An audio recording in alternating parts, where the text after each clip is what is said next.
es muy interesante ver que esa pretensión ha ido navegando a través de los siglos y sigue habiendo personas que en su nombre son capaces de hacer cosas que al resto de los mortales nos parecen muy difíciles. Pero en su nombre resultan ni difíciles ni fáciles, sino que están en otra categoría, que son absolutamente pertinentes con la humanidad que tienen y que representan. No sé si me explico, ¿no?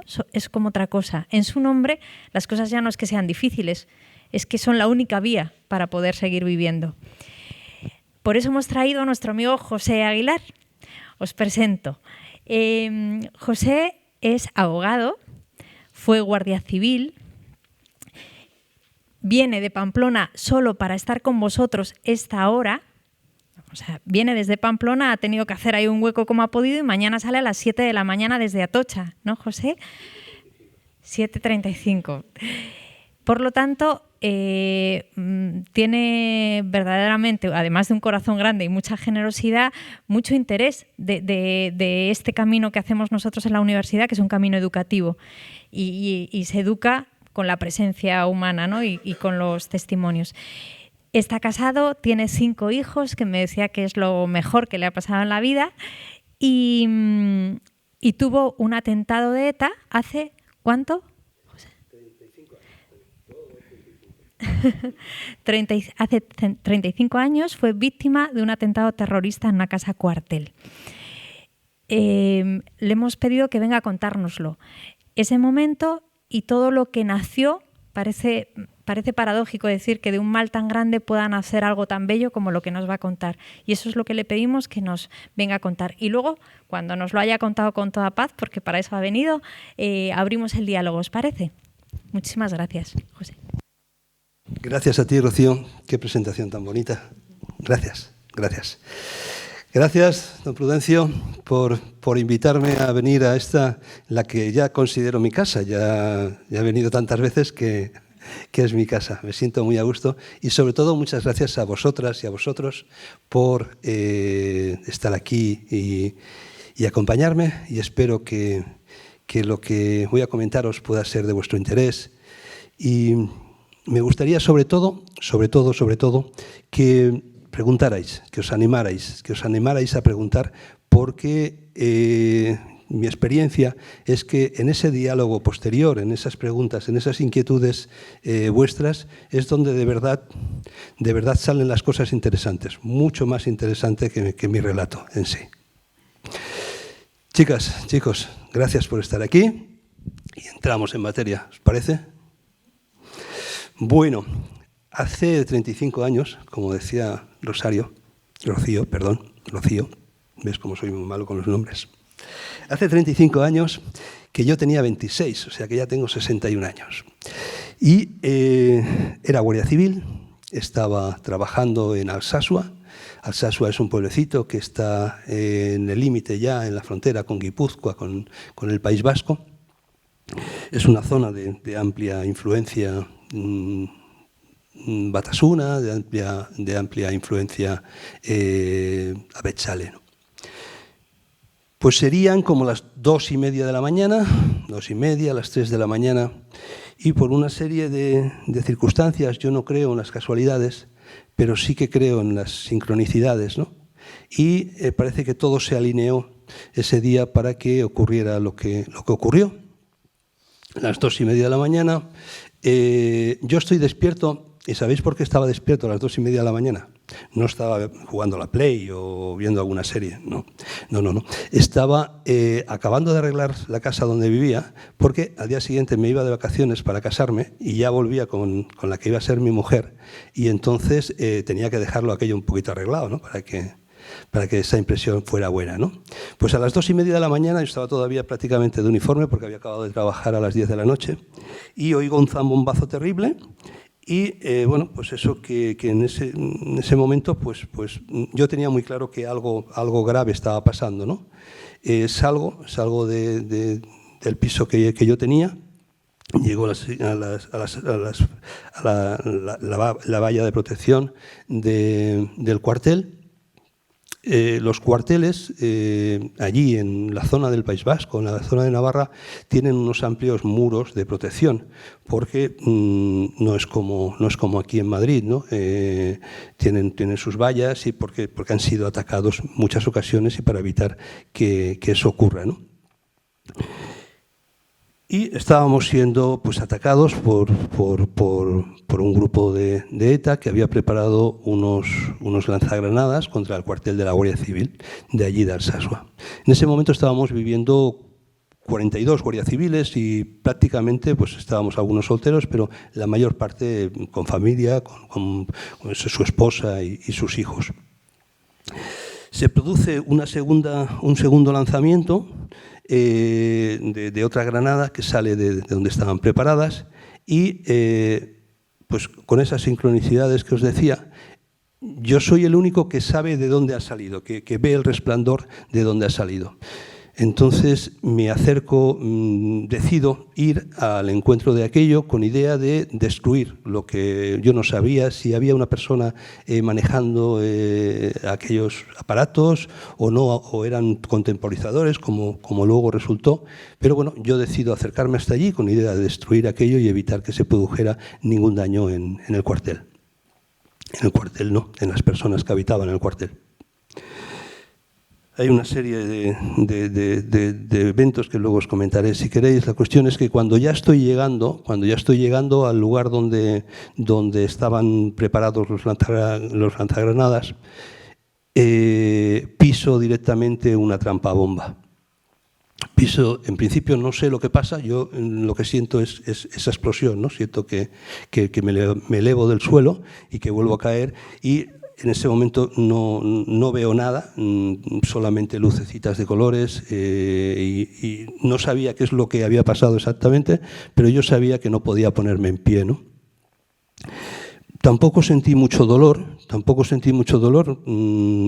Al ser una explosión, pues como que se quemaron las heridas, se cicatrizó prácticamente en ese momento y no me produjo dolor, ¿no? Yo lo único que sabía es que había pasado algo muy y que intentaba levantarme y que no podía, ¿no?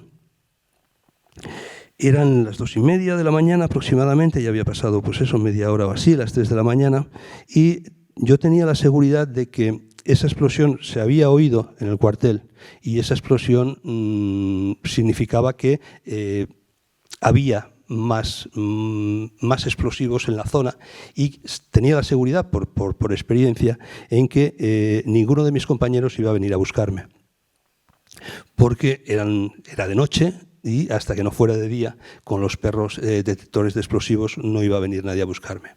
Total que intento salir de allí, me cuesta un trabajo terrible, había una alambrada también, una alambrada de espino que había que cruzar, no sabía cómo hacerlo porque no veía, solamente veía que me pinchaba, pero bueno, pues tenía que salir de allí de alguna forma, ¿no? Lo intenté muchas veces, no podía. Y en ese momento,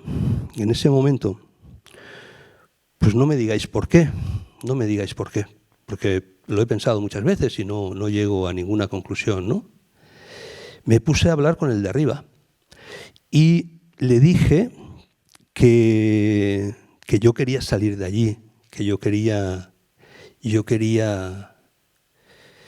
volver al cuartel, quería casarme con la que iba a ser mi mujer, quería conocer a mi hijo, que en ese momento Carmen estaba embarazada de nuestro primogénito, Cristian, y que necesitaba ayuda para salir de allí, ¿no? Y bueno, pues le dije que a cambio le ofrecía mi perdón. ¿Por qué le ofrecí en ese momento mi perdón? Pues tampoco tengo ni idea. Es una pregunta que, pues no sé, podía haberle ofrecido dejar de fumar o podía haberle ofrecido estudiar más o se me ocurrió el perdón. Es lo único que se me ocurrió. De hecho, alguna vez alguien me lo ha preguntado, ¿por qué le pediste? Es que no tengo ni idea, no sé por qué. Eso sucedió y ya está, ¿no? Y bueno, pues él cumplió Y yo salí de allí, como pude, pues llegué hasta las inmediaciones del cuartel y allí pues había aparecido ya espontáneamente un chaval, un voluntario de la Cruz Roja que oyó la explosión y cogió una ambulancia y se fue directamente al cuartel, y cuando yo llegué, como pude, arrastrándome, pues ya estaban allí esperándome y de allí me llevaron a la Clínica Universitaria de Navarra y allí ya empezó la rehabilitación. Bueno, pues yo tenía 26 años entonces.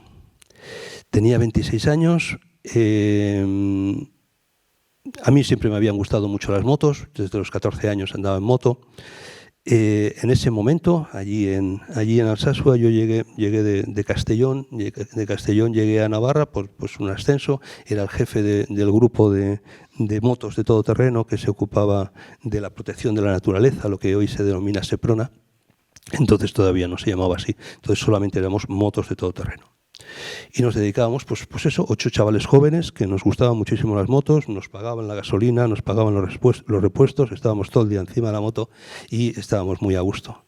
Yo era deportista, me gustaba salir a correr todos los días, los fines de semana organizábamos partidos de fútbol, hacíamos muchísimas cosas, ¿no? Y con 26 años, pues bueno, te encuentras con que la vida ha cambiado. La vida ha cambiado, te falta una pierna, la pierna derecha, y parte de la izquierda como consecuencia de la explosión. Voy a leeros un fragmento.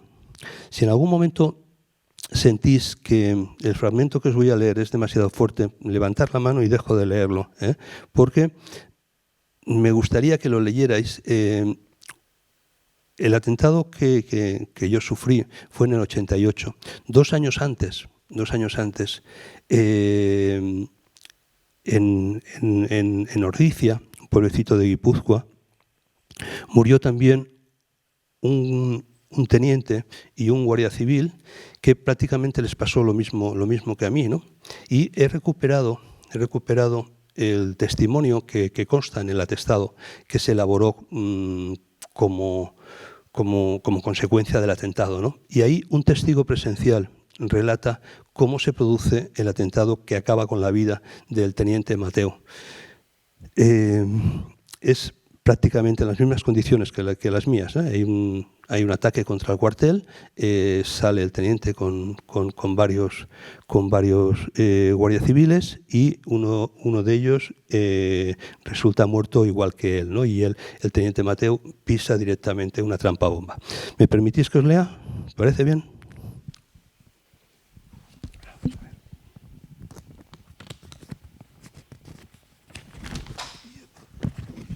Estas cosas suelen pasar. Esto es lo que tiene. Gracias.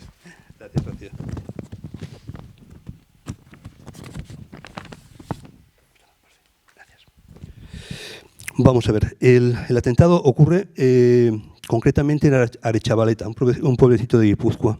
Ese mismo día, como consecuencia de la entrega por parte de Francia de varios miembros de ETA, se producen disturbios en varios lugares, entre ellos Ordizia. En Ordizia, precisamente, el teniente que muere se llama Ignacio Luis Mateo Istúriz. Ignacio Luis Mateo Istúriz era el hijo de José Francisco Mateo Cánovas. Y José Francisco Mateo Cánovas era un magistrado del Tribunal Supremo que había matado a ETA en el año 1978. Ignacio Luis Mateo, ese día, como os he comentado, muchas cosas extrañas en muchas manifestaciones, muchos disturbios en esa zona del Goierri, de Guipúzcoa, y sus hombres habían trabajado muchas horas, entonces le pidió a otro compañero que le prestara a dos componentes de la Guardia Civil, prestara entre comillas, porque sus hombres tenían que descansar, que llevaban muchas horas descansando, y precisamente una de esas personas que acompañaba al teniente fue el que murió, que no le correspondía estar junto al teniente en ese momento, ¿no? Os voy a leer algunos párrafos concretos en los que este otro, un guardia civil, el agente García Vázquez, acompaña en todo momento al teniente Mateo y relata en el atestado cómo ocurren las cosas, ¿no? En concreto,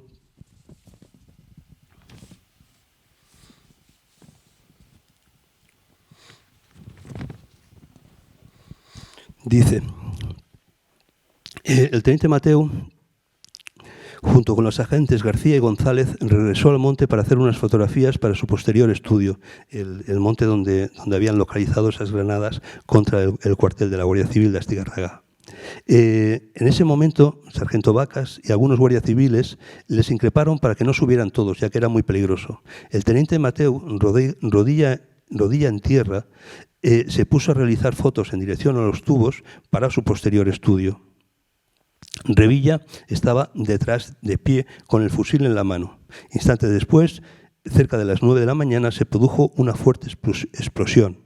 Entonces tiré al suelo los trozos de pilas que tenía en las manos y rápidamente subí por el camino gritando «Mi teniente, mi teniente», encontrándolo en medio de la polvareda y la caída de piedras y tierra tendidos en el suelo, quejándose fuertemente de dolor, pues tenía arrancadas las 2 piernas por encima de las rodillas y el codo del brazo izquierdo, estando el antebrazo unido por un trozo de carne. Instintivamente me tiré de rodillas y saqué la camisa que llevaba puesta, la cual rompí en trozos y empecé a hacer torniquetes. El sargento que vino detrás intentó hacer lo mismo, con un pañuelo, pero le temblaban tanto las manos que no podía hacer los nudos. Con el pañuelo y la camisa conseguí hacer 3 torniquetes en las 2 piernas y en el brazo, entre un fuerte olor a carne quemada. No se veía salir sangre de los miembros, pero en el suelo cada vez había más, mientras el teniente pedía que lo evacuaran. Después de hacer los torniquetes, le cogí en brazos. Su cuerpo era como de goma. Se desparramaba por todos lados por efecto de la explosión. Y lo bajé en brazos hasta la carretera. Me metí en un coche, delante iban 2 guardias civiles, detrás el teniente Mateo, en el asiento de atrás el teniente Mateo tendido y yo de rodillas sujetándole para evitar que se cayera y a la vez vigilando la sangre que cada vez había más en el asiento y en el suelo del vehículo. Y nos fuimos a toda prisa con los prioritarios y la sirena encendida hasta llegar al hospital de Mondragón. Durante el camino empezó a rezar el Padre Nuestro en voz alta y yo hacía lo mismo, mientras pedía el teniente Mateo que no le dijeran nada a su madre y que avisaran a un cura para que fuera a darle la extremaunción.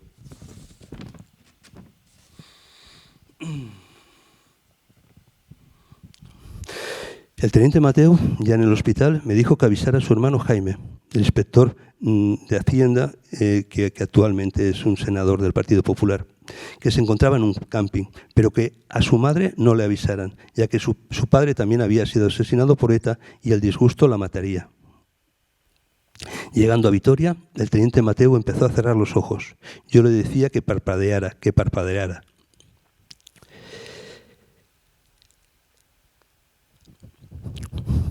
Pero dejó de hacerlo, quedando inconsciente. Más tarde los compañeros me dijeron que había fallecido. Ese es el relato que se hace en el atestado de... Gracias, Rocío. En el atestado de la Guardia Civil de ese día, ¿no? Fijaros en que una persona que está destrozada reza al Padre Nuestro y les pide a los compañeros que no le diga nada a su madre. Fijaros, es tremendo. Bueno, pues eso es lo que le pasó al teniente Mateo y algo parecido. Yo tengo la suerte de contarlo y que fue solamente una pierna. Fue lo que me ocurrió a mí. 26 años, me despierto. Yo creo que fue el día 27. Esas navidades me las quitaron. Ingresé en el hospital el día 23 y desperté el día 27. Me quitaron esas vacaciones y no me las han devuelto. Tenemos pendiente a ver si las recuperamos alguna vez. Y me encuentro en la UCI de la clínica universitaria y ahí es donde soy consciente de que había perdido una pierna porque había ese hueco, ¿no? Donde debía estar la pierna ahí en la cama. No había nada, ¿no? De hecho, es curioso porque cómo reacciona el cuerpo, ¿no? Incluso estando en el hospital, había gente que se sentaba en ese trozo de cama que estaba libre porque no estaba la pierna, ¿no? Y yo los apartaba, ¿no? Como que me iban a hacer daño, ¿no? Y todavía pensaba que tenía esa pierna, ¿no? Y bueno, pues con 26 años, lo primero que hice fue casarme, por supuesto. Entre otras cosas porque mis suegros estaban muy pendientes. Y bueno, pues enseguida de salir del hospital, pues nos casamos. Enseguida vino Cristian. Un poquito después, a los 2 años, vino Javier. Casi 2 años después vino Leire. Después vino Paz. Y por fin llegó ya el quinto, dicen que no hay quinto malo, que es Óscar, ¿no? Óscar tiene hoy 25 años, ¿no? Decía que es lo mejor que me ha pasado en la vida, ¿no? Yo cuando ocurrió todo esto quería vida a mi alrededor, quería sentir ese calor sobre todo de mis hijos, ¿no? Y bueno, pues con 26 años yo estaba haciendo primero de Derecho entonces, me había matriculado el año anterior en Castellón y bueno, pues me quedo en la Universidad de Navarra. La verdad es que me vino muy bien porque no tengo que plantearme qué hago ahora, ¿no? Con 26 años y sin una pierna, ¿no? Pues decidí estudiar Derecho. Además fue muy bonito porque en esos años inmediatos pues salíamos de casa Carmen, Cristian y yo. Llevábamos primero a Cristian a la guardería, luego Carmen se iba a la escuela de magisterio, que estaba acabando magisterio, y yo me iba a la universidad. O sea, que era todo el día aprendiendo todos, ¿no? Y bueno, pues afortunadamente todo ha salido muy bien después de aquello. Y esta afirmación que os hago, que todo ha salido muy bien, la hago con muchas lágrimas detrás, ¿no? Me costaba aceptar lo que me había pasado. Pero hoy creo que todo ha sido para bien, ¿no? Todo ha sido para bien. Hago un trabajo que me encanta, el ejercicio de la abogacía. He tenido la oportunidad de defender a compañeros institucionalmente en Guipúzcoa, tanto a la Guardia Civil como a la policía, en casos muy interesantes, muy bonitos, en los que yo me he sentido muy bien. El primer juicio que yo asistí en el año 93 fue el mío, precisamente, ¿no? El comando que preparó el atentado. Era el comando Nafarroa, reconstruido. Hubo muchos integrantes del comando Nafarroa para ETA. Los atentados en Navarra eran muy importantes porque eran una forma de decir que Navarra también era su territorio y que ellos operaban y que formaba parte de su tierra, ¿no? También de Euskadi, de una provincia más de lo que ellos denominaban el país vasco-francés, ¿no?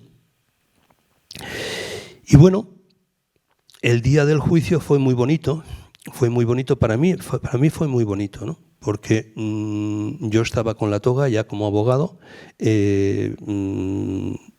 llevaba la acusación con otro abogado de la Asociación de Víctimas del Terrorismo, otro abogado con más experiencia, por supuesto, y bueno, pues estaba con la toga, sentado en estrados, y cuando me tocó declarar, pues me quité la toga, declaré como un testigo normal y luego me volví a poner la toga y desde estrados continué con el juicio. Entonces, las personas que formaban parte del comando estaban allí enfrente mío. Hubo dos cosas que creo que son relevantes, ¿no? La primera es que cuando llegué allí le pedí a Siro García, que era el presidente del tribunal, que ya ha fallecido, después estuvo en el Tribunal Supremo, y le pedí que me dejara hablar con ellos. Yo quería saber por qué. Quería saber por qué había pasado aquello, ¿no? ¿Qué es lo que siente, ¿no? ¿Qué es lo que piensa una persona cuando es capaz de generar tanto daño, tanto dolor, ¿no? No me dejó el presidente del tribunal, no me dejó bajar a calabozos para hablar con ellos. Y era una espinita que tenía clavada, ¿no? Era algo que siempre me había preocupado y que luego os comentaré cómo lo he solucionado, ¿no? Y luego, la segunda cuestión que creo que es importante es que estaban enfrente mío, pues a distancia como de aquí a vosotros o un poquito más, ¿no?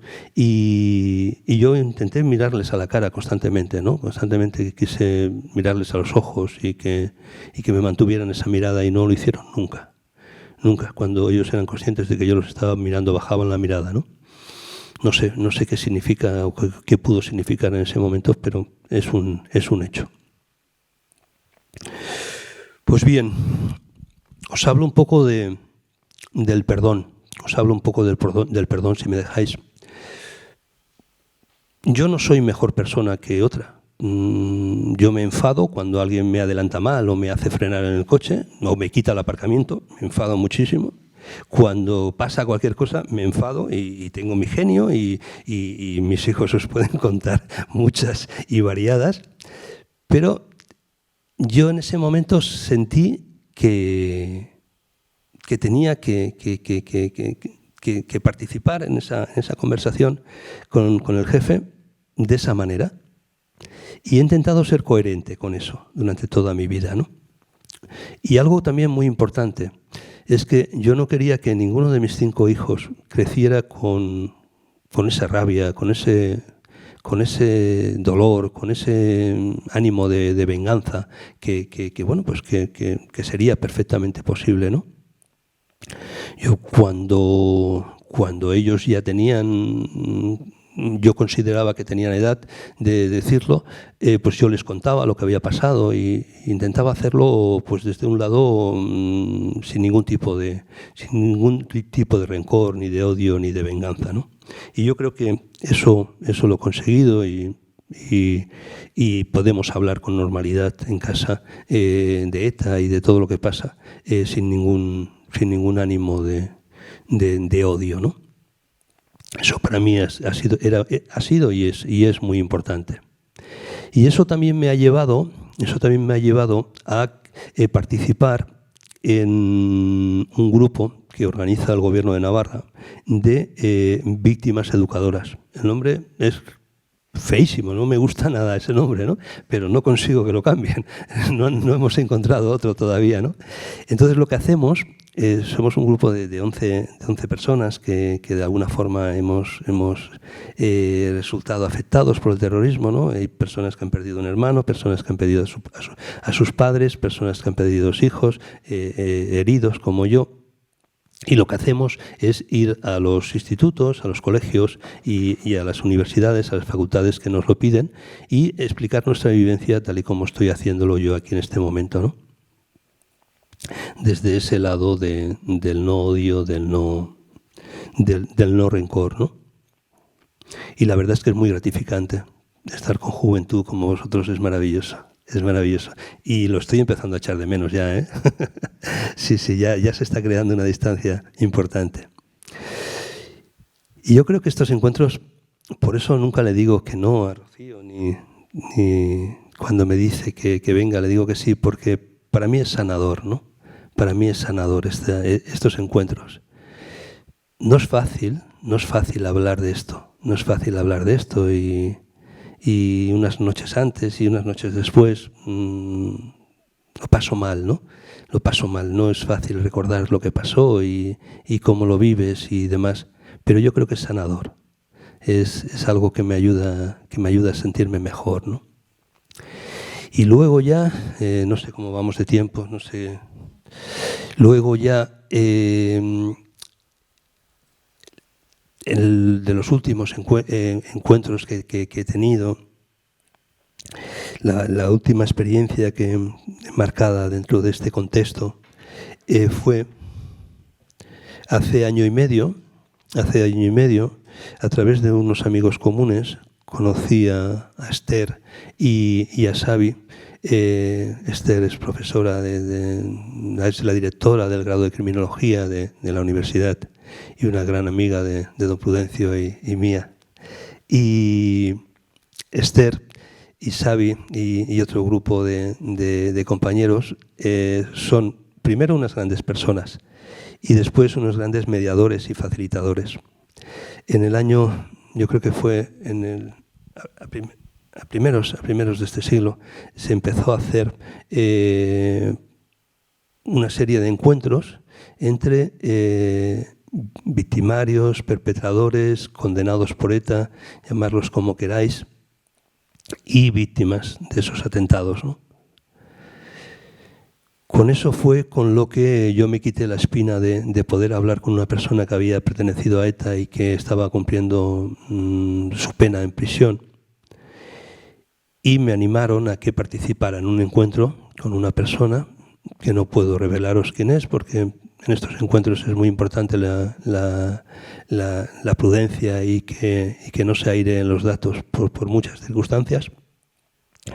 Pero bueno, me estuvieron preparando a él, el integrante de este comando de ETA. Estaba cumpliendo una pena, cuando yo estuve con él, llevaba 21 años en prisión. Entró cuando todavía había cabinas telefónicas que vosotros no habéis conocido, ¿verdad? Y estaba la peseta todavía. Y lleva pues 21 años, bueno, ahora ya lleva 23 años sin salir de prisión, ¿no? Y decía que quería tener una entrevista con un miembro de los cuerpos y fuerzas de seguridad, un guardia civil o un policía nacional que hubiera sufrido un atentado. Total, que me lo propusieron y yo encantado porque quería estar cara a cara con algún miembro de ETA, ¿no? Y bueno, pues Xavi y Esther nos estuvieron preparando, estuvieron pues viendo hasta que ellos consideraron que los dos estábamos preparados para hacer ese encuentro. Y ese encuentro se realizó en una prisión próxima al País Vasco. Y bueno, pues yo llegué allí a la prisión. Hay un detalle que quiero contaros porque para mí es muy importante, ¿no? Llegué a la prisión y el día que ya teníamos concertado para hacer el encuentro, imaginaros lo que es el encuentro entre un preso de ETA y un guardia civil. Imaginaros todo lo que hay ahí alrededor y lo difícil que es meterte en ese escenario, ¿no? Bueno, pues yo tuve una pequeña ayuda. Cuando estaba entrando, después del control de acceso a la prisión, me dijeron que aparcara en un determinado lugar. Y cuando ya aparco y estoy saliendo del coche, veo que sale un funcionario de prisiones y no se acerca a mí, pero está pues a unos 5 o 6 metros como esperándome para que yo saliera del coche. Yo en ese momento no llevaba la prótesis, decidí ir allí sin prótesis para que esta persona viera pues cómo era yo en realidad, ¿no? Sin la pierna, ¿no? Iba con las muletas, total.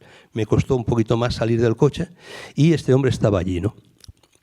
Y cuando ya estoy saliendo del coche, sale otro compañero del edificio de la prisión y le dice: Jacinto, deja que ya me ocupo yo de acompañar a José hacia adentro, ¿no? Jacinto es el nombre de mi padre. Jacinto es el nombre de mi padre.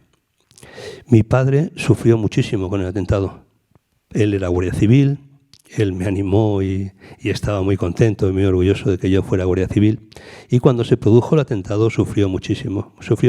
Él, de alguna forma, se veía responsable de lo que a mí me había ocurrido, ¿no? Por haber incentivado el que yo entrara en la guardia civil, ¿no? Y cuando me veía sin la prótesis o que me iba a ponérmela o las dificultades, se le desencajaba la cara. Lo pasaba fatal, ¿no? Total que en ese momento, con la presencia de este funcionario, de Jacinto, yo entendí que estaba mi padre allí. Y que de alguna forma me autorizaba a realizar el encuentro y que me apoyaba en ese momento, ¿no? Para mí fue muy importante. Además, luego ya cuando salimos a las 5 horas, ahora os contaré cómo fue el encuentro, ¿no? Cuando salimos a las 5 horas de haber entrado en la prisión, pregunté por él, ¿no? Y me dice otro funcionario, dice: pues mira, acaba de pasar por aquí, detrás tuyo, y ya se ha ido, ¿no?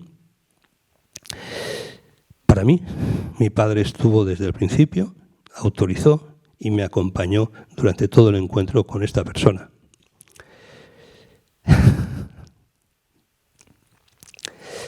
Y lo echo mucho de menos. Bueno, la cuestión es que ya con ese ángel de la guarda ya fue todo mucho más fácil, ¿no? Entró en prisión.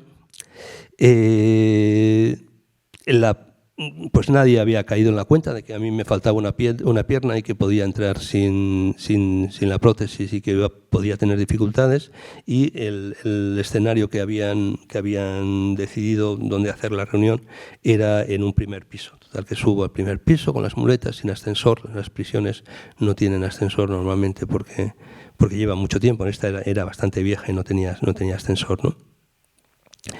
Y cuando estoy arriba, llego yo primero, bueno, llegamos los mediadores y yo, me apoyo un poco en la pared, suelto las muletas y al rato aparece esta persona, vamos a llamarle Iñaki, aunque no sea su nombre, pero vamos a llamarle Iñaki, y abre la puerta de la habitación y nos vemos cara a cara, ¿no?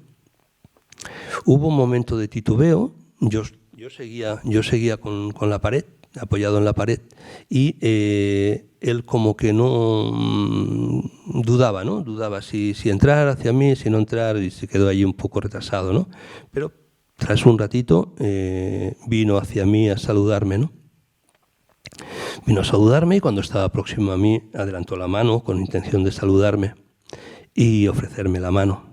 Y le dije que no quería darle la mano, que quería darle un abrazo. ¿Por qué? Tampoco tengo ni idea. La cuestión es que nos dimos un abrazo y a partir de ahí nos sentamos a hablar de lo que había pasado, de cuáles eran sus experiencias, de cuáles eran las mías, de cómo ingresó el ENETA, de quién era su padre, de quién era su madre, de quién era su abuela, por qué había ingresado en ETA, qué es lo que había pasado. Estuvimos 3 horas sentados ahí alrededor de esa mesa. En las 3 horas me contó pues todo el sufrimiento que él había ocasionado y que también había sufrido, ¿no? Tanto él como su familia. Y con lo que me quedo es que era muy consciente de que el terrorismo no había servido de nada, que había sido todo inútil, que había sido todo estéril, que no había valido la pena, ¿no? Y bueno, yo le conté pues las dificultades mías del día a día, de ponerme la prótesis, de andar, de todo lo que supone la pérdida de una pierna. Le expliqué que lo que me pasó en el juicio y que había accedido al encuentro porque quería saber qué es lo que pasaba por la cabeza de una persona cuando sembraba tanto dolor y tanto daño entre sus semejantes, ¿no? Y yo creo que salí fortalecido de esa experiencia, de ese encuentro. También fue muy duro, también fue muy difícil y es algo que es difícil quitarte de la cabeza, ¿no? Sobre todo cuando piensas en esas otras familias que han sufrido el zarpazo del terrorismo y que no son capaces de perdonar, ¿no? Que no son capaces de perdonar y que viven en ese resentimiento perpetuo, ¿no? Y que por supuesto no entienden que tú des ese paso hacia adelante y que construyas esa paz o esa convivencia común, que es lo que en definitiva a mí me gustaría, ¿no? Y por otro lado también pues con compañeros, ¿no? Compañeros que han estado dedicados a la lucha contra ETA, ¿no? El que un ex guardia civil se siente alrededor de una mesa con un terrorista, una persona que ha cumplido o que está cumpliendo su pena por hechos sangrientos, por haber matado a personas, por haber participado en atentados duros y difíciles. Todo atentado es duro y difícil para las personas que lo sufren, pero estos fueron importantes, ¿no? Importantes porque perdieron la vida muchas personas, ¿no? Pero bueno, ese día todo, no digo con normalidad porque no me parece que eso sea normalidad, pero sí que de alguna forma se abrió para mí una esperanza, ¿no? Algo que incluso Víctor Frank en lo que habla, ¿no? De ampliar la mirada y ver que sí, que yo estoy sufriendo, que yo he sufrido, que yo he perdido una pierna, pero en el otro lado también hay mucho sufrimiento, ¿no? Esas familias de esas personas que están en la cárcel también están sufriendo y hay un desgarro personal y familiar tremendo. La diferencia es que ellos, pues voluntariamente han elegido seguir ese camino y que nosotros, las víctimas, pues no hemos elegido voluntariamente ser víctimas, ¿no? Y muchas otras diferencias, ¿no? Pero bueno, ese día, fue un sábado, después de estar sentados comentando muchísimas cosas, fuimos al patio de la prisión, fuimos al taller, me enseñó dónde trabajaba allí dentro de la prisión, las cosas que hacía, me presentó a sus compañeros de módulo, sus compañeros de gente, pues como si, no sé, como si fuera un amigo, ¿no? Y yo creo que eso a mí, para mí fue sanador y me abrió ese prisma de decir, bueno, pues detrás de todo esto hay unas personas que también están sufriendo muchísimo, ¿no? Y todo eso es lo que me anima a estar aquí con vosotros hoy y cuando me llaméis. ¿Qué saco yo de todo esto?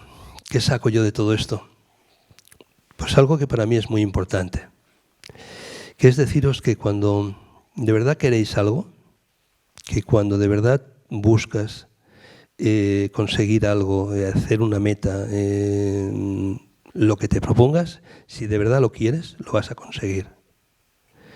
Yo no imaginaba cuando tuve el atentado y los años posteriores que iba a tener un encuentro con una persona que había perpetrado atentados, ¿no? Pero ni se me pasaba por la cabeza, ¿no? Pensaba que eso era algo totalmente extraño y totalmente anormal y totalmente lejos, ¿no? Pero no, es posible e incluso he ido a verle algún día más después a prisión y me cuenta cómo le van las cosas, las expectativas que tiene, cómo está su familia, cómo ha reaccionado su gente cercana cuando les ha contado que estuvo con un picoleto como yo, ¿no? Bueno, pues eso es la vida. Y cuando de verdad quieres algo, lucha por ello y lo consigues. Gracias, chicos, chicas. Gracias.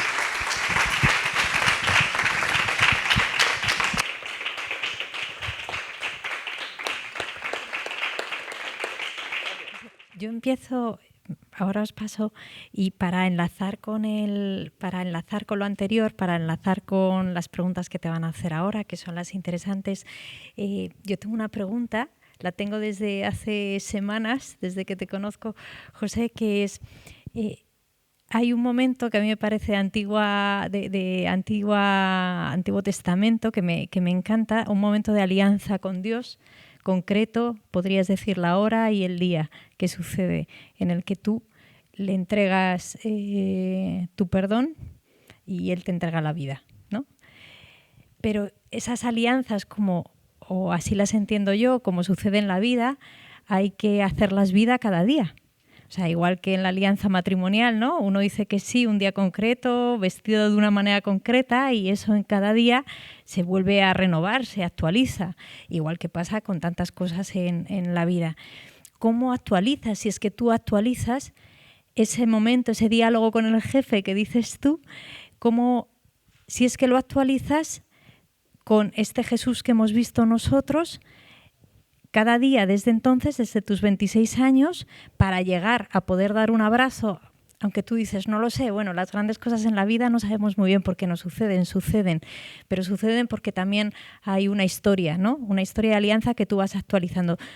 Ese diálogo que tuviste ese día, esa noche, ¿cómo lo has actualizado? Si es que lo sigues manteniendo con este Jesús que vamos conociendo estos días. También dice Víctor Frank en su libro, en La búsqueda del sentido, que es la vida la que te va colocando, que no eres tú el que hace la vida, sino que la vida te va colocando esos escenarios y depende de la respuesta que tú des, ¿no? Esa alianza yo le llamo trueque, es decir, él me dio la vida, sí, la vida, la posibilidad de salir de allí con vida, y yo le di mi perdón. Y esa actualización, pues el padre Prudencio fue testigo de esa actualización. Cuando hicimos la jornada de justicia restaurativa junto con Maisabel es la viuda de Juan Ramón Jáuregui, que murió asesinado por ETA también, fue el último gobernador civil de Guipúzcoa, y le mató ETA también en la sociedad donde estaba. Maisabel, no sé si habéis visto la película, os la recomiendo francamente si no la habéis visto, porque es maravillosa. Pues Maisabel venía con Luis Carrasco, y Luis Carrasco es uno de los miembros de ETA que participó en el comando que mató a su marido. Yo ese día, y después le he preguntado a Maisabel, la película refleja la realidad tal y como es, salvo algún recurso cinematográfico, pero en el fondo es así. Y el hecho de que Maisabel pudiera venir de Guipúzcoa con la persona que participó en el comando que mató a su marido, que estuvieran allí sentados encima de la mesa, alrededor de una mesa, para mí fue muy importante. Entonces, él, en el acto que se hizo aquí en la universidad, primero se exhibió la película, y luego hubo una ponencia de Maisabel, de las personas que estaban ahí sentadas, y Luis Carrasco lo que hizo fue leer la exposición que traía. Una exposición profunda e importante y cargada de sentimiento. Cuando acabó esa exposición, él bajó del escenario como este en el que estábamos, y yo todavía no había intervenido, él no sabía quién era yo, ¿no? Porque yo intervenía después. Y me acerqué y le di la mano, sin decirle nada. Le dije gracias y le di la mano. Y después de mi intervención, cuando yo hice la exposición de mi vivencia, pues cuando ya casi salíamos, me abordaron varias personas y Luis Carrasco estaba ahí también esperando para hablar conmigo, ¿no? Se produjo en mí una inquietud importante, ¿no? Porque, bueno, pues no sabía qué es lo que Luis quería decirme, ¿no? Y total que pasó lo mismo. Él se acercó a mí, me fue a dar la mano y le di un abrazo. Con eso, ya te digo, te explico mi itinerario, ¿no? No quedó en la prisión ese encuentro restaurativo, sino que creo que ese perdón tiene que construir puentes. Y si yo puedo tener alguna posibilidad de construir algún puente, me gustaría hacerlo. ¿Te he respondido, Rocío? Esta persona era una persona específica que había manifestado su intención de hacerlo y que llevaba varios años esperando que una persona pudiera contribuir a ese encuentro, ¿no? Te he dicho que no sé por qué le di el abrazo, pero no me arrepiento en absoluto. No me arrepiento en absoluto, ni el abrazo de él, ni el abrazo de Luis Carrasco. Este hombre tenía sus inquietudes, y por eso pidió hablar con una persona. Y yo me puse a hablar con él desde el corazón, queriendo transmitirle lo que era el día a día mío. y que ese día a día mío, en cuanto a ponerme la prótesis, en cuanto a que esto es algo duro, es como un embudo en el que cuando engordas pues no cabe bien, cuando adelgazas se te escapa, cuando hace mucho calor lo pasas mal, cuando se te escapa un autobús no puedes correr para pillarlo, esas pequeñas cosas, ¿no? Esas pequeñas cosas del día a día, ¿no? El no atreverme a coger a ninguno de mis hijos en brazos porque por miedo a caerme, esta serie de cosas pues se las transmití desde el corazón. Yo no quería saldar ninguna cuenta con él, no quería saldar ninguna cuenta, quería que me oyera, quería que me sintiera, que sintiera lo que yo estaba sufriendo como consecuencia de esto. Y que él me dijera también cuál era su experiencia. Y eso es lo que fue, hablar desde el corazón y con total paz. Y creo que fue reconfortante, según me cuentan Esther y Sabit, fue reconfortante incluso para él.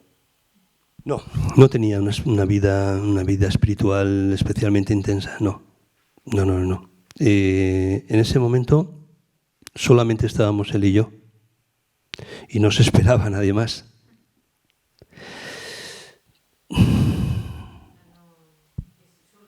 Surge en ese momento, sí, surge en ese momento como ese tablón de cuando se produce un naufragio al que te aferras porque no tienes otra cosa. Estás en el medio del mar y ves un trozo de madera y piensas que eso te va a salvar. Pues para mí fue lo mismo, fue acudir al jefe a pedirle ayuda. Porque no tenía nadie más con quien pedírsela. No llegó a verbalizarlo, pero porque yo ya le dije desde el principio que yo no necesitaba perdón. El perdón es algo que está dentro de ti. No va a depender de que alguien te lo mueva o no te lo mueva. Yo no necesito que nadie me pida perdón. Yo perdono o no perdono. Pero si perdono, perdono con todas las de la ley, ¿no? Pero no necesito que nadie me pida perdón. Yo lo que sí que sentí es el dolor de él por haber participado en esos actos. Incluso él me dijo que tenía un sobrino que había empezado a tontear con el tema de la Kale Borroka, el tema de los disturbios en las calles y demás, y que enseguida él le llamó, le dijo que fuera a ver la prisión y que le dijo que no, que eso era absurdo, que eso no valía la pena, que por ese camino no se conseguía nada y que ojalá no hubiera existido nunca ETA. Para mí eso es lo importante. No sé si te has fijado que llevo prácticamente, desde que me he sentado aquí, en la misma posición. No me apoyo en la parte de atrás, no me muevo, porque esto, la prótesis, condiciona toda mi persona. Si me muevo, posiblemente se salga. Y si se sale delante de todos vosotros, me va a dar una vergüenza horrible. Entonces, estoy en esta posición por eso. Y eso te puede ayudar a entender otras facetas de la vida, ¿no? Esto a mí me marca totalmente desde por la mañana. Yo nunca me puedo levantar con el pie derecho, siempre con el izquierdo, siempre con el izquierdo. No sé. Me condiciona, claro que me condiciona.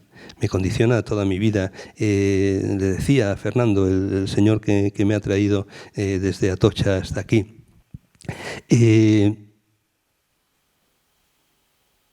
no me siento seguro con el tren y bueno, prefiero ir con mi coche y prefiero moverme a mi manera y tal, ¿no? Pero lo sigo haciendo y tengo que estar aquí y estoy aquí. Y esa ha sido mi vida, ¿no?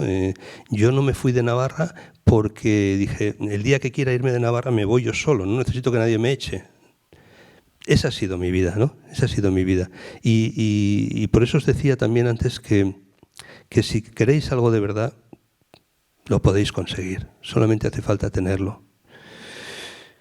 Yo lo que he intentado es hacer las cosas lo mejor posible, dentro de mis limitaciones y de mis dificultades, ¿no?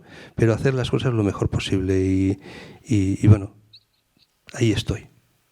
El perdón fue desde el minuto 0. Con el de arriba no se pueden hacer trampas. Lo tenía muy claro. No, yo perdoné a los terroristas que habían preparado el atentado.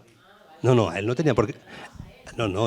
Al jefe no tenía que perdonarle nada. Al contrario, tenía mucho que agradecerle, ¿no? Y desde ese minuto 0, el perdón era de verdad. El perdón era de verdad. No sé, te puede parecer ridículo, pero es lo que tenía en ese momento, lo que dependía de mí. Y bueno, él cumplió y yo cumplía también. Y lo había entregado ya para convencerle de que sí, que era de verdad, coño.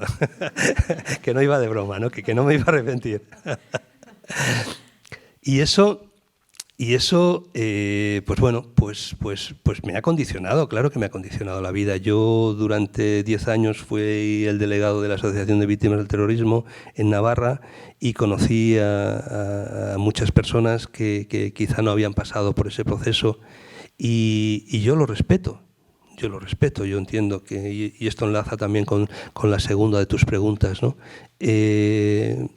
Lógicamente, ahí en la asociación he conocido a muchísimos padres que han perdido a sus hijos. Luis Delgado era un traumatólogo, tuvo que dejar la profesión médica después de un atentado que hubo contra la Dirección General y que perdió la vida su hijo de 3 años. Este hombre no ha sido nunca el mismo. Este hombre operaba, era traumatólogo y operaba y tuvo que dejar de operar porque no era capaz. La mujer también sufrió muchísimo y el único delito, entre comillas, que cometió fue estar en el momento equivocado, en el lugar equivocado. Explotó una bomba contra la Dirección General y la onda expansiva afectó al coche donde iba el pequeño y el pequeño murió. No hay dolor más grande. Eso es contra natura. Que un padre entierra a un hijo, yo creo que no hubiera sido lo mismo, ni mucho menos. Yo sufrí el atentado. Yo caí en ese pozo y la única posibilidad que tenía era subir hacia arriba. No tenía más posibilidades. Pero para un padre, para una madre, perder a tu hijo, ya tenga uniforme, ya no tenga uniforme, de la forma que sea, es muy duro. Y los entiendo perfectamente, los respeto y los cuido. Intento estar con ellos y ayudarles en todo lo que puedo, ¿no? Con todas las familias que ha ocurrido esto, ¿no? Hay situaciones muy duras, Patricia, hay situaciones muy duras. En el grupo de víctimas educadoras de Navarra está Gonzalo, que Gonzalo perdió a su padre, a su madre y al hermano pequeño en un atentado. Estando en Guipúzcoa, los terroristas pusieron una bomba encima del coche, pasaron con una moto, pusieron una bomba encima del coche, se fueron y explotó ese coche. Se salvó el chofer, que le dio tiempo a salir, pero el padre, la madre y el hermano se quedaron allí. Y él estaba viéndolo desde la ventana, desde su casa.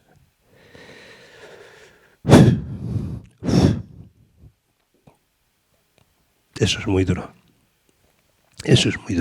Y cada uno reacciona con las herramientas que tiene. Yo me he sentido en todo momento arropado, en todo momento acompañado. Carmen, tiró de mí de una forma terrible.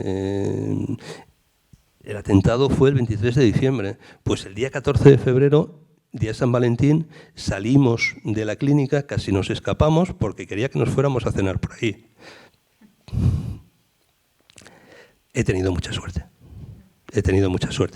Pero no todas las familias son iguales, no todas las personas tienen los mismos apoyos, no siempre es igual. Entonces, cada uno reacciona con las herramientas que tiene. Pero ya te digo, yo lo respeto. Ya te he dicho que durante 10 años acompañé a muchas víctimas, ¿no? Y es muy difícil decirle algo a alguien. Yo creo que muchas veces es más importante estar a su lado con ese silencio y que se sienta acompañado que unos grandes discursos o unas palabras grandilocuentes o apoyo y que bueno, pues que poco a poco pues vaya saliendo de ese bache, que vaya saliendo de ahí, de esa situación, y estar a su lado. Yo me acuerdo cuando yo estaba en la clínica universitaria, había un hombre, don Diego, que era un capitán de la Guardia Civil, que estaba ya casi retirado. Tenía el pelo muy blanco y muy bonito. Y estuvo pues casi tanto tiempo como mis padres allí en la clínica, hasta que yo salí.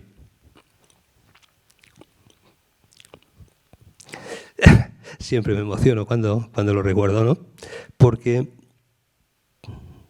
no hacía nada, pero ahí estaba. Y a lo mejor pues surgía cualquier problema, ¿no? Que había que arreglar cualquier cosa. Él no decía nada, desaparecía y al rato eso estaba arreglado. No sé. Eso es para mí el acompañamiento, ¿no? No necesitamos palabras, necesitamos que la persona sienta que estás apoyándole. Y eso es lo que yo he intentado hacer siempre. Pues para mí fue sanador, ¿eh? El conjunto general de la experiencia fue sanador. El comando que preparó el atentado allí en Alsasua, luego tuvo un enfrentamiento con la Guardia Civil en la Foz de Lumbier y ahí murieron varios integrantes del comando. Murió también un sargento de la Guardia Civil, José Luis Hervás, que también era amigo mío y que habíamos estado en Castellón y había estudiado Derecho y que yo le animé también que viniera a Navarra y bueno, pues perdió la vida en ese atentado, ¿no? Solamente queda un miembro del comando, Germán Rubenach, que ya ha salido de prisión. Y bueno, pues ha cumplido su pena y hará su vida, y yo lo he visto en algún vídeo y en alguna cosa, y bueno, no tengo ningún interés en hablar con él ya, en absoluto. Yo creo que esa necesidad ya la tengo satisfecha, y si en algún momento las circunstancias se alinearan para que pudiéramos tener un encuentro, pues lo tendríamos, pero para mí no es necesario en absoluto. Por eso, cuando hicimos la jornada de justicia restaurativa, estábamos varias víctimas comentando cómo fue el proceso, ¿no? Cómo fue el proceso a través de los mediadores, a través de Xavi, Esther y el resto de compañeros, desde proponer la posibilidad de un encuentro y Iñaki, que es el que habló delante mío, y Maisabel, que había hablado antes, todos decían que cuando les hicieron la propuesta, que lo pensaron, que hablaron con sus familias, pero que necesitaron un tiempo. Yo no. Yo me lo dijeron y les dije, sí, quiero, porque era algo que tenía pendiente desde hace mucho tiempo, ¿no? Y entonces se solucionó. Y porque lo percibías al fin y al cabo porque te iba a ayudar a sanar, ¿no? No sabía. Estuve con diarrea toda la semana, ¿eh?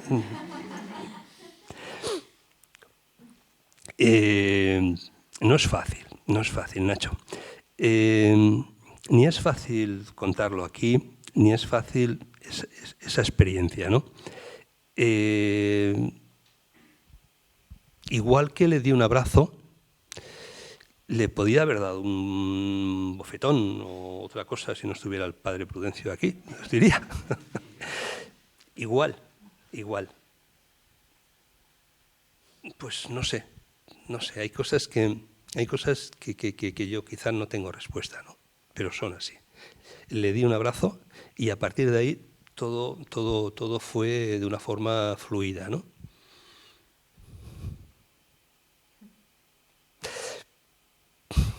Pero, insisto, Nacho, cada persona soluciona los incidentes de su vida con las herramientas que tiene. Y yo no le puedo pedir a ninguna persona que haya sufrido un atentado o que hayan matado a su hijo o que hayan matado a su padre que intervenga en un proceso de justicia restaurativa. Aunque para mí ha sanado, yo no se lo puedo pedir, porque eso forma parte de su interior. Entonces, esa persona sabe que existe esa posibilidad y que si quiere puede hacerlo y ya está. Y si a mí me pregunta, yo le diré cuáles han sido mis impresiones y cuáles han sido mis sentimientos, pero no le voy a animar a hacerlo. No le voy a animar a hacerlo porque eso es algo muy personal. Igual que reaccionamos ante una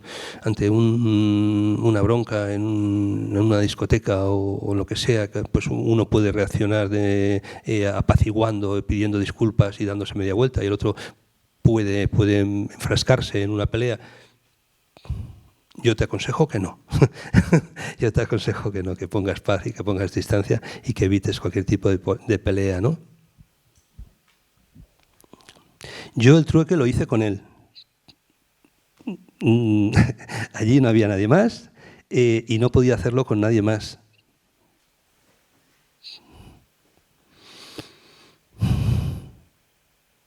Ahí lo dejo. Ahí lo dejo. Yo creo que la parte contratante de la parte tal que decimos los abogados,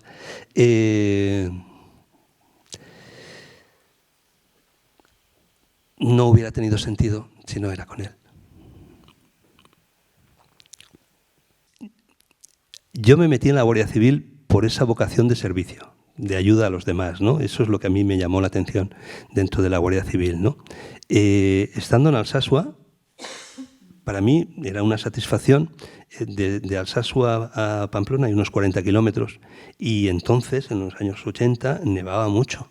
Y había días que salías a las 6 de la mañana de Alsasua teniendo que estar a las 8 en Pamplona o a la hora que fuera, y no podías llegar porque estabas ayudando a sacar coches de la carretera. Eso a mí me hacía mucho bien, me gustaba, me sentía bien.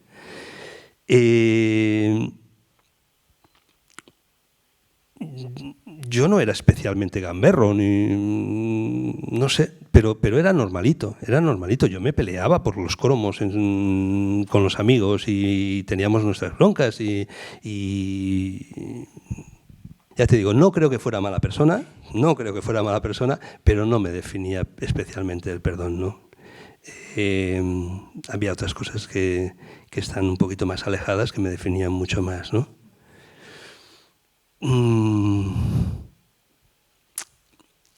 El perdón de ese momento fue algo muy importante que nació en ese momento.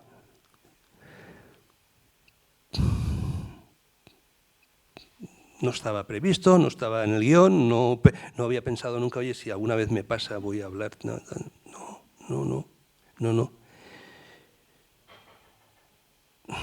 Mes de diciembre, a las 2:00 de la mañana, en Alsasua, Navarra, un frío que pela, una noche muy oscura, ocurre esto, imagínate.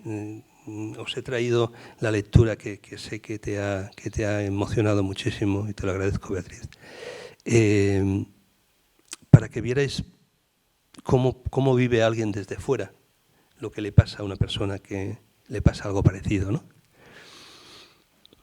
Ahí no hay un guión preestablecido, eso sale como sale.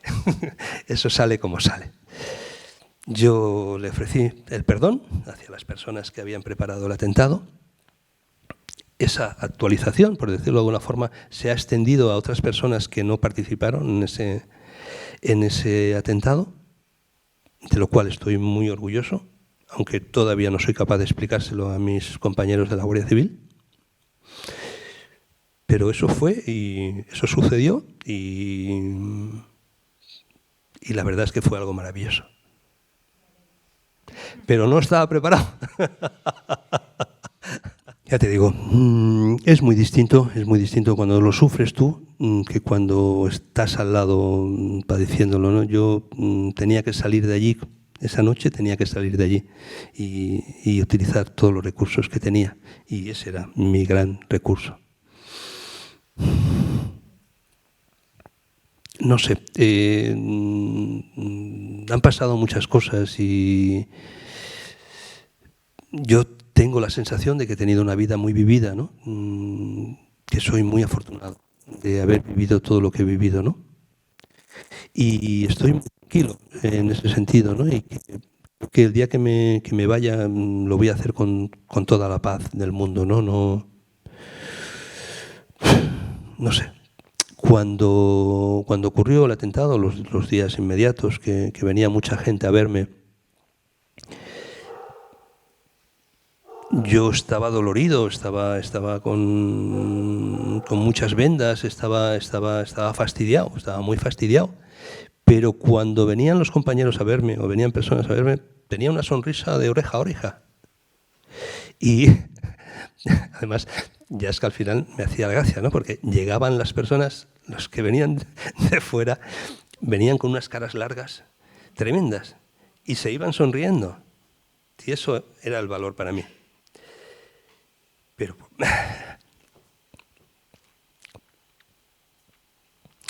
por la noche, cuando me quedaba solo en la habitación, el que lloraba era yo.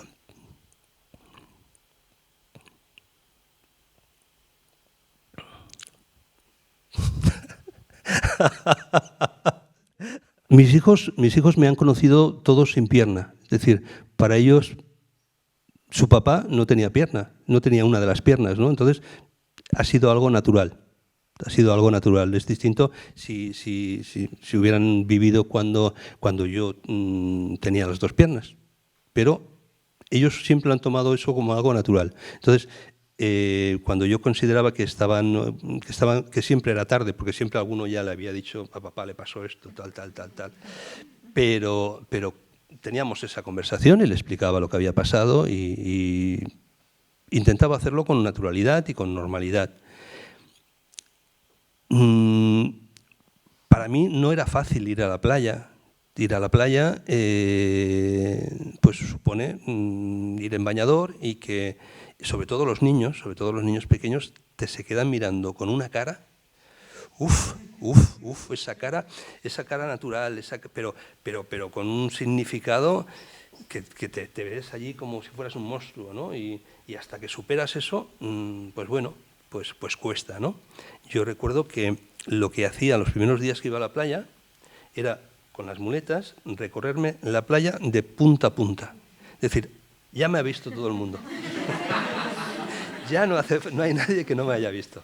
Entonces, pues bueno, pues con normalidad. Y durante todos estos años, pues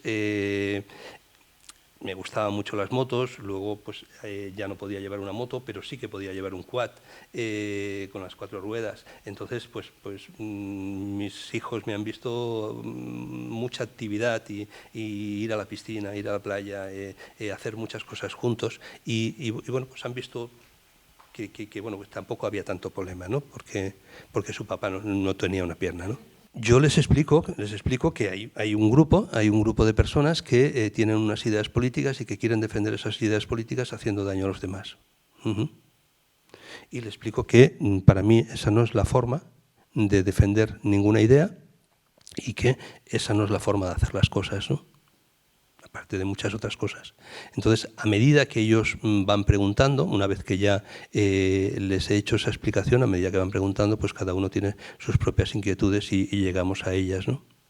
Y luego la primera pregunta era que qué pasa ese día, ¿no? Yo no creo en las casualidades, pero sí en las sincronicidades.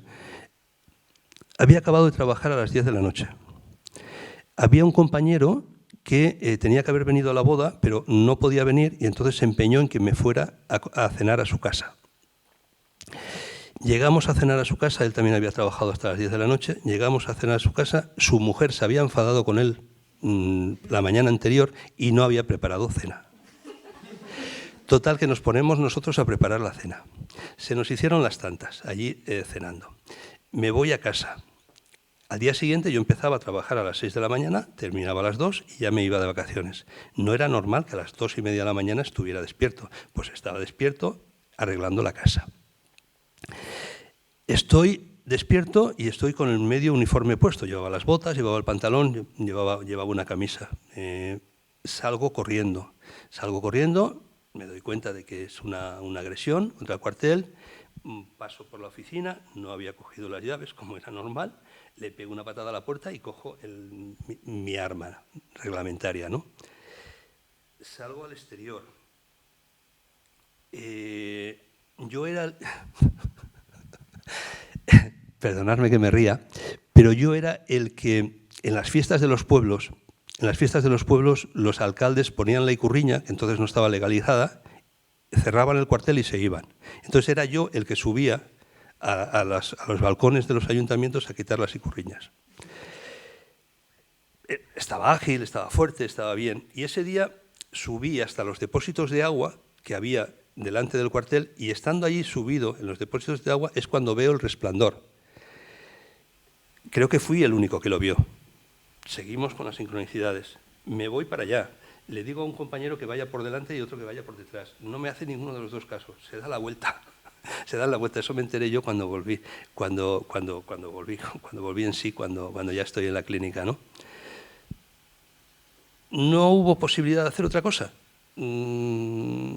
Si me hubiera parado, y con lo que sé ahora y con lo que ha pasado, pues posiblemente hubiera cogido un colchón de casa y me hubiera puesto el colchón encima y no me hubiera movido. Posiblemente esa hubiera sido mi reacción con lo que sé ahora. Pero con lo que sabía en ese momento, no había otra posibilidad. Y sucedió. Lo del colchón lo hicieron algunos compañeros. Algunos compañeros se metieron en la habitación de calderas, que era la que estaba más protegida, se pusieron un colchón encima y reaccionaron de esa forma. Pues bueno, pues es una forma de reaccionar. Es una forma de reaccionar. Y yo no le puedo llamar la atención a nadie, pero la mía fue esa. ¿Por qué?